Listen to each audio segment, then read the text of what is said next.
Hey guys, let's get more news about Lakers, but first, don't forget to subscribe to the channel and leave a like. Nuggets make Nikola Jokic announcement before Lakers game. After winning each of their last two games, the Los Angeles Lakers will go head-to-head against the Denver Nuggets on Wednesday. Both teams met up last Friday in a game that culminated in a victory for the Nuggets.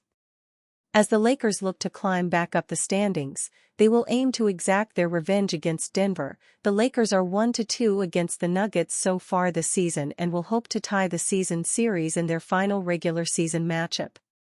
Fortunately for the Lakers, the Nuggets made an announcement on Nikola Jokic that could make this a bit less challenging for them. After winning the MVP award in 3 of the last 4 seasons, Jokic is putting together another MVP-caliber season. To say he is crucial to Denver's success would be an understatement.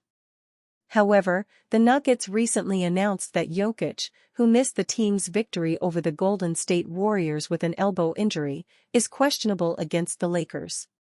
In 3 games against the Lakers this season, the Serbian native is averaging 24.7 points, 11 rebounds, and 7.7 assists, according to StatMuse. This is a huge game for both teams as it will have major playoff implications. With less than a month left in the season, the Nuggets, who currently own the number 3 seed in the West, are just 1 game ahead of the Lakers. The winner of this game will be in a good spot to remain near the top of the standings heading into the playoffs. Hopefully for the Lakers, they can secure a victory and gain some momentum as the end of the season nears. Preview: Denver Nuggets travel to Los Angeles to once again face the Lakers. The Denver Nuggets head to Los Angeles to face the Lakers in a rematch of last week's matchup in Denver. The Nuggets had one of their best all-around games of the year, defeating the Golden State Warriors on Monday without Nikola Jokic, Jamal Murray, and Christian Braun. Russell Westbrook, Michael Porter Jr. and a big helping of Aaron Gordon at center really made a difference. Of course, that came after one of the worst losses of the year, to the Washington Wizards in Denver. So who knows what Denver squad will show up, but we do know that the Lakers will be taking them very seriously and will likely have star Luka Doncic back. Even without LeBron James, that motivated version of the Lake Show can cause a battered Denver some significant problems, so buckle up, this part of the road trip may come with some turbulence. If Luka Doncic, Nikola Jokic, Jamal Murray, and Christian Braun are all out, this will be a very different game than if they all play. Whether Denver will play better or worse without its stars than the Lakers might without theirs is a matter of opinion, but Denver already tried to lose to LA once in the past week when the Lakers were putting their B team on the court and absolutely took it to Denver. Denver's reserves meanwhile throttled a very hot Golden State Warriors team on Monday, so maybe judging the effectiveness of the squads in March by who suits up isn't the way to go. No matter who is in a Nuggets uniform, they will need to compete as hard as the ones who played Golden State did to win against LA tonight. The effort from the prior Lakers game or the one against the Washington Wizards will not cut it. The thing to remember: Denver doesn't really play regular season revenge games. Life would be easier if they did, but they don't really come out with a different intensity if the last game was close, never mind if they lost it. The Nuggets sort of play at their own pace and preferences until the playoffs, to the eternal chagrin of coach Michael Malone, who would prefer to see blood on the court every game. Denver has had some time on the West Coast, and whether it was San Francisco nightlife or the Los Angeles version, fingers crossed that the Nuggets can shake that hangover early and get down to business against a team that takes them extremely seriously now that the unbeatable aura against LA looks to have waned. The thing to bet: under 232.5, -115, the Lakers and Nuggets put up 257 points in their last outing that didn't have Luka on the court, but that's an outlier. The two teams combined for over 225 points just twice in the prior 7 games, and 230 only in the last outing. Seems like a high figure when neither squad is likely to want to run any returning starters into the ground.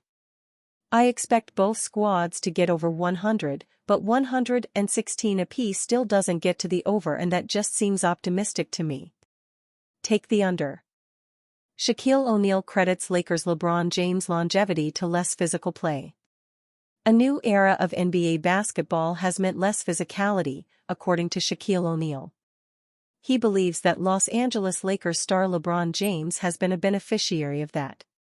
While James eclipsed the 50,000 total point mark, he might make a run for the regular season milestone of 50,000 points. On O'Neal's podcast, the latter explained how this generation of basketball has benefited James greatly. It's less physical, and he's always done this, running around, his whole career. He's never really done that, throwing elbows, O'Neal said. The fact that it's less physical definitely helps him. But he's always taken care of his body, he's always played at a certain level, and you asked what are you doing it for? I would have broken Kareem's record, I would have been done, I would have been at hookah bars every week. I think he's trying to get that 50,000 mark now. He's very close, so he's doing things that will never be broken. Playing at an elite level at 40 years old is beyond impressive.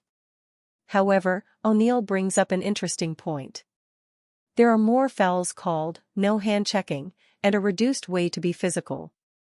Luckily for James, he is one of the most athletically gifted players in the league. He is bulldozing over players on a consistent basis. Still, this era has benefited James, for sure. The Lakers have been rolling thanks to some elite play from James. On the season, he is averaging 25 points, 8.2 rebounds, and 8.5 assists. While he's been injured, the team is humming, thanks to Luka Doncic. Many older players claim the league is soft or less physical nowadays. O'Neal might be one of the few that can make the case. In his day, he had to deal with a much rougher style of play because he was so unstoppable in his prime. They even adopted the hack-a-Shaq rule to limit his effectiveness inside. He was bear-hugged and hacked to avoid letting him score. They haven't made a rule like that for James. The former Lakers MVP isn't one to shy away from any criticism. As a result, he's gone on numerous tirades about specific players. He hasn't done so with James, though. Even though O'Neal was jealous of James before the season began, it has subsided. Now, he's appreciating his former teammate and his success on the court. The less physical style of play will likely help the Lakers superstar transcend and break even more NBA records. And you fan? What do you think about Shaquille O'Neal's situation? Write to us in the comments.